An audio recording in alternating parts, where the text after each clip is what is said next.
Hello guys, Cargrass here again. Today I decided to go over the video making process that I go through, just in case uh, someone out there doesn't know about the free programs that are available to do so. I've not delved too deep into this program, but I know enough to help someone get started who might not otherwise know how all this works. Um, the program in question is called OpenShot Video Editor. I'll have a link to it down in the description below the video. Um, After you've collected your video in any means that you're looking for, be it OBS or off your camera or off your phone, you need to bring it into the program after you've opened it up. You can just right click, import file, and you just find the file that you have somewhere in here on the computer here. Now, this that I'm going to be pulling up is actually a little bit of gameplay footage that I made just for this. It's me running through one level of Boris in the Dark Survival. And you see we can place it in any track. It doesn't really matter because I'm not going to be layering anything on top, but if you wanted to add text or something, you would want to put this down here, and then you would want your text with the invisible layer on top of it. So if you wanted to, you could think of these as layers in Photoshop, and really kind of go to town with all sorts of editing tricks. I don't use that. I might in the future after maybe if I get an animated avatar, but we'll see. But for the purposes of just making quick edits and maybe making an end screen or adding music to something, you really only need 2 tracks, and that's kind of what I like to stick with, just 2. One for video stuff, one for audio stuff. Pretty simple. One of the main features that I use is the slicing tool, which is pretty easy to use. You move the preview tool to something you want to cut, like say this excessively long loading screen. You find the screen where it starts, right click, slice off, keep both sides, and you'll see it'll slice the video for me, making 2 parts. And then we want to find right before the hand starts to disappear for the loading screen, for the end of the loading screen, which would be about right there. Right click, slice all, keep both sides. And then you want to make sure you've clicked this, whichever piece of your film or audio or picture, whatever part you're wanting to chop out, make sure it's highlighted, right click, remove clip. Then you simply just pull this over, and it's all just one nice seamless transition. Another feature I like to use is the volume control. If you right click, go to volume, and since this is the start of the video and it's leading right into another part of the video, I don't want to affect the end of the clip because that would make little sense, and the entire clip is very small. So what we want is just the start of the clip, and for it to either fade in fast or fade in slow, or maybe change it to a different volume level entirely. I usually like them to fade in kind of slowly, so that way people get just a few moments of silence and not pure silence, but it just slowly ramps up to 100% volume. And then it stays at 100% all the way through as it's going into this next bit.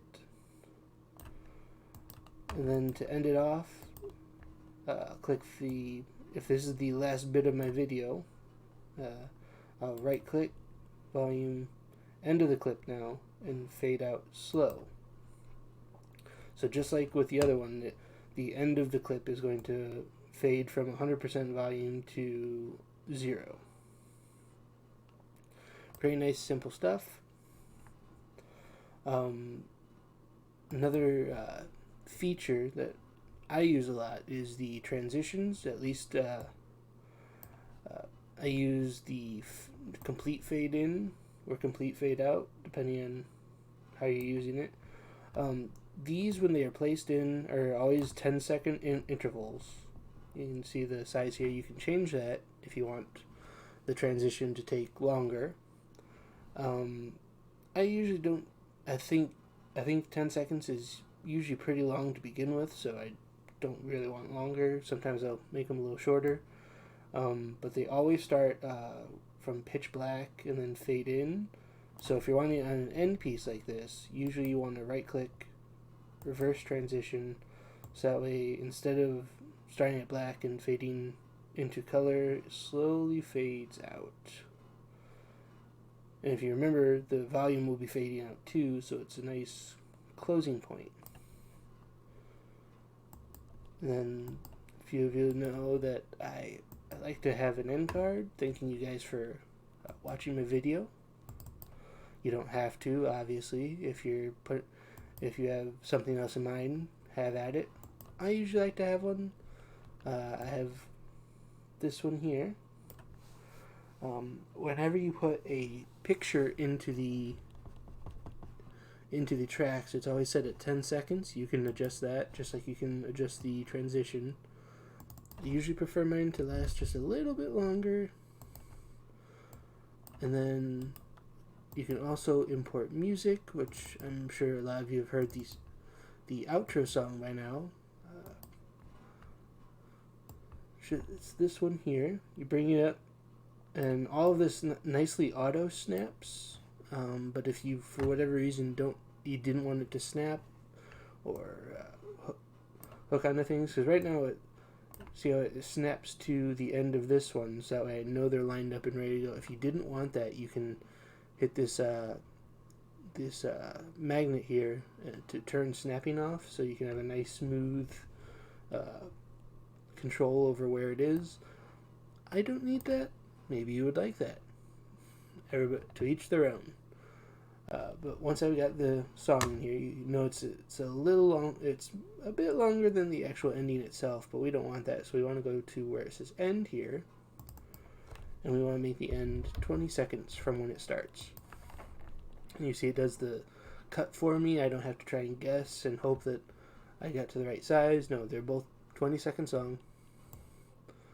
And immediately come into screen. If I wanted it to fade in, you can pair up these transitions. So it goes nice fade to black, and then stays black and fades into the screen.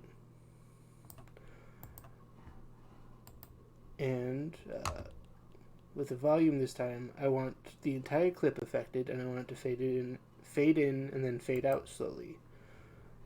You can see where the keyframes, at which point it'll start to fade in and then start to fade out.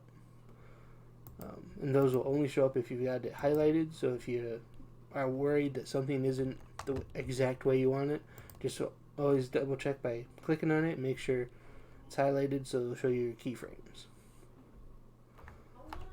The last thing to keep note of is that you want your profile to match whatever size of video that you're creating.